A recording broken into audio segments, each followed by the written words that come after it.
Estamos agora no terceiro tópico da nossa lição da Escola Sabatina, que tem por título Ansioso por Respostas. Nesta lição nós estamos aprendendo acerca do apóstolo Pedro.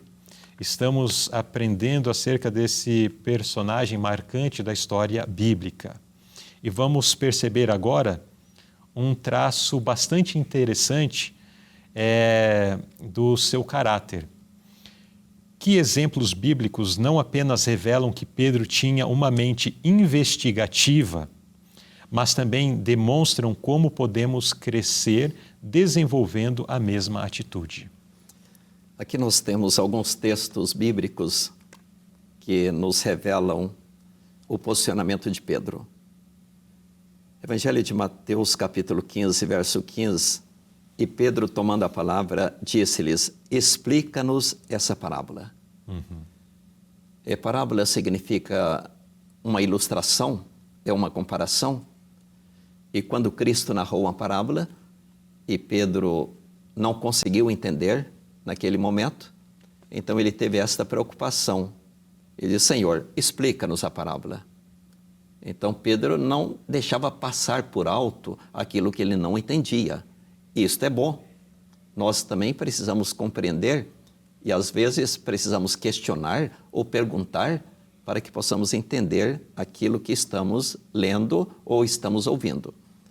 Depois, em seguida, quando Cristo estava falando sobre o perdão, aí Pedro, atentamente ouvindo ali, aí ele pensou: mas quantas vezes? Aí ele pergunta: Senhor, mas quantas vezes eu devo perdoar o meu irmão? E de imediato ele mesmo sugere: até 7 vezes? Então isso mostra que Pedro estava atento, ele queria saber. E nós também precisamos estar atentos à palavra de Deus, ao que o pregador fala, ao estudo da lição.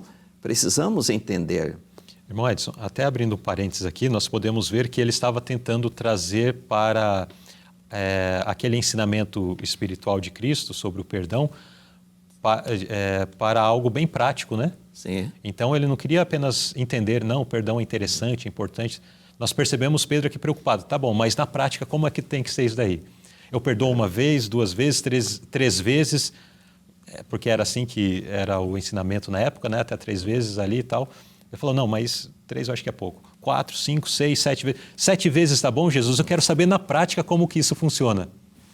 Ele queria não apenas um conhecimento teórico, né? Ele queria saber como se aplicava na vida aquilo que estava sendo ensinado por Jesus. É isso mesmo. E eu aproveito a oportunidade para fazer um apelo aos nossos estudantes da lição. Nós precisamos colocar em prática o que aprendemos aqui na lição, né? Sim. E ao falar sobre perdão, precisamos ter essa disposição de perdoar. E eu acrescento ainda mais: quando nós perdoamos o nosso irmão, nós não estamos fazendo nenhum benefício para ele. Estamos trazendo um benefício para nós mesmos.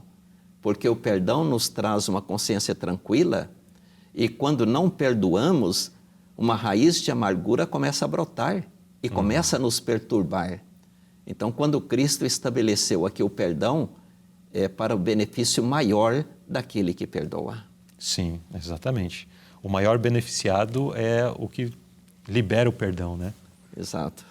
Mas ainda temos outras experiências, irmão. Perfeitamente. Eu acho muito interessante o que está em Mateus 19, 27, porque Pedro era um pescador. Eu até às vezes digo que Pedro era um profissional da pesca. Um empresário, né? Ele era um empresário. Mas Pedro tinha uma rede que de vez em quando precisava ser consertada. Então, isso significa que o que Pedro tinha um certo valor, mas não era um valor muito grande. E agora Pedro diz aqui: olha, nós deixamos tudo e te seguimos. Então, o tudo que Pedro deixou, para ele, era muita coisa, mas não é um tudo muito valioso. E ele teve a preocupação: e agora, quanto vamos ganhar? Quando Cristo nos faz um convite, ele anuncia também o processo da renúncia. Ele diz: olha, tome a sua cruz, negue-se a si mesmo e siga-me. Aí vem a preocupação, mas quanto vamos ganhar? Será que vale a pena servir ao Senhor? Então Pedro tinha esta preocupação. E quando nós temos esta preocupação e começamos a pesquisar, aí vamos entender que vale a pena. E vale muito, muito mesmo. Na própria resposta que Cristo deu para Pedro, que não está aqui, mas Cristo diz, olha, você vai receber 100 vezes mais aqui neste mundo e depois a vida eterna. Então, vale a pena a gente ter essa preocupação e saber qual será a recompensa do cristão. Só um detalhe aqui, que aqui ele contrapõe a doutrinas que são largamente apresentadas em nossos dias, né? Que diz respeito à prosperidade, aquele que está em Deus não sofre tribulação. E aqui 100 vezes mais seria pegar ali o barco e a rede de Pedro e multiplicar esse valor, né, monetário em 100, e aí temos o resultado do que Pedro conquistou depois.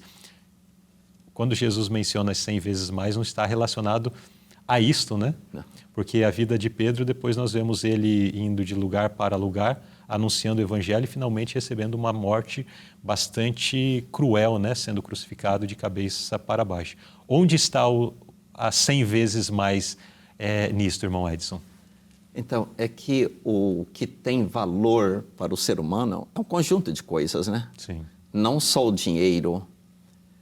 Não adianta ter o dinheiro se a pessoa não tem a liberdade para gastar o dinheiro.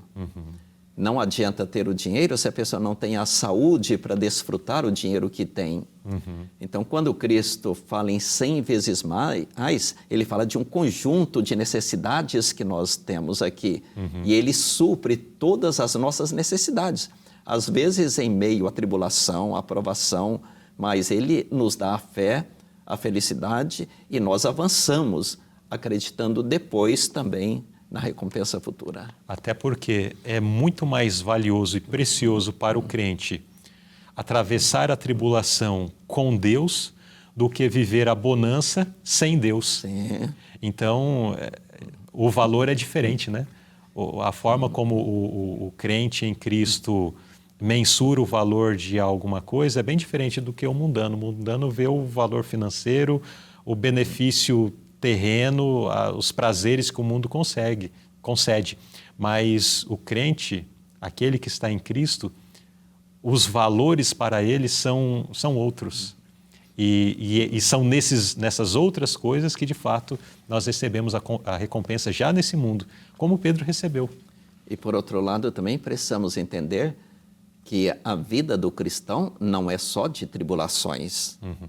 Existem também os momentos bons, sim, aqueles momentos prazerosos. E, por outro lado, a vida do ímpio não é também só de bonanças. Exatamente. Então, se fosse só bonança sem Deus, até que aparentemente seria atrativo. Mas o ímpio tem a tribulação também. Agora, imagine o ímpio na tribulação sem Deus. Aí é desesperador. Tem uma frase que diz assim, viver sem Jesus até é fácil, o problema é morrer sem ele. É verdade, é isso mesmo. Sem esperança, né? Sem salvação. Então. E ainda temos aqui a outra parte. Sim. Marcos 13, 3 e 4. Quando Cristo falou sobre os últimos acontecimentos, então Pedro fez uma pergunta. Quando serão essas coisas? E que sinal haverá quando todas elas estiverem para se cumprir? Então, esses textos todos mostram que Pedro estava atento. Ele queria compreender, ele queria saber, ele queria praticar aquilo que ele estava aprendendo.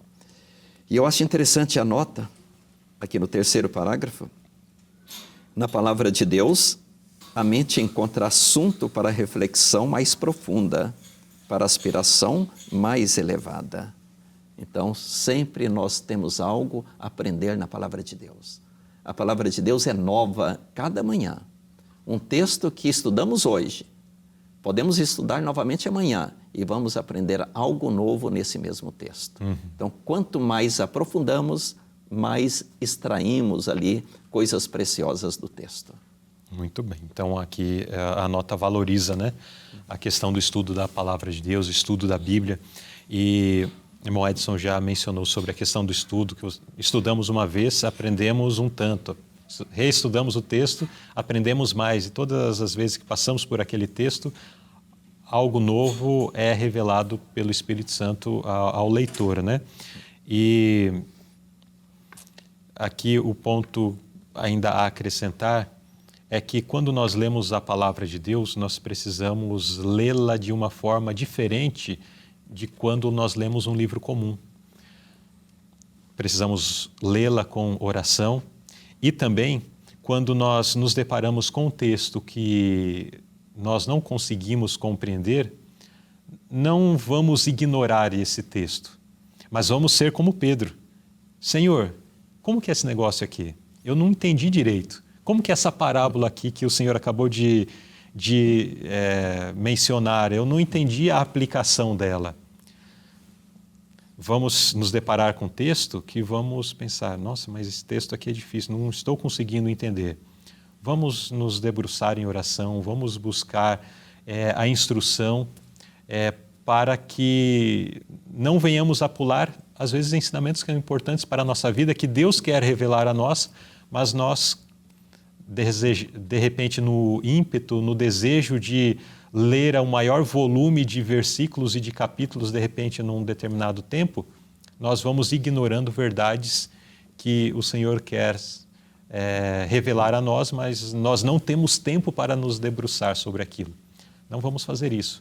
Vamos parar, vamos buscar sabedoria para entender aquilo que o Senhor quer nos transmitir. Lucinei, eu Sim. queria destacar o último parágrafo Sim. desta nota, que diz assim: os mais curiosos podem aprender com segurança na escola de Cristo aquilo que se mostrará benéfico, tanto no presente como na eternidade, quanto na eternidade. Então, vale a pena ser curioso, vale a pena querer saber mais, porque isso vai ser benéfico, conforme diz aqui, tanto para o presente, quanto também para o futuro. Exatamente. Agora, esta curiosidade, ela tem um limite, né? É o que nós vamos ver na próxima pergunta.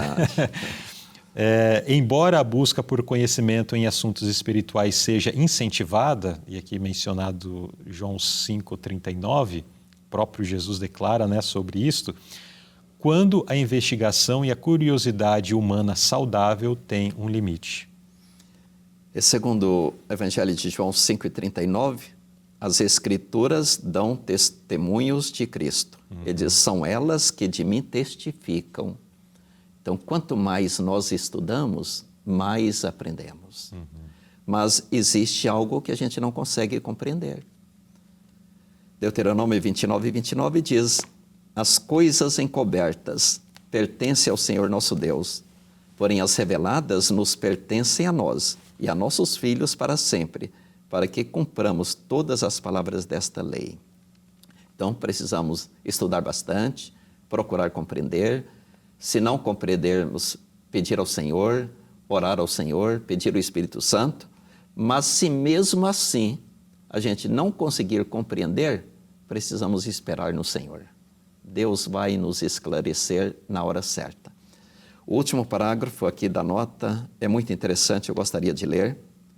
Não devemos tentar erguer com mãos presunçosas a cortina atrás da qual Deus esconde sua majestade. É uma prova de sua misericórdia que exista o ocultamento de seu poder, que ele se envolva nas nuvens terríveis do mistério e da escuridão. Pois levantar a cortina, que esconde a presença divina, resulta em morte certa. Então, se chegamos no ponto que não conseguimos entender, aqui diz, não tente remover a cortina.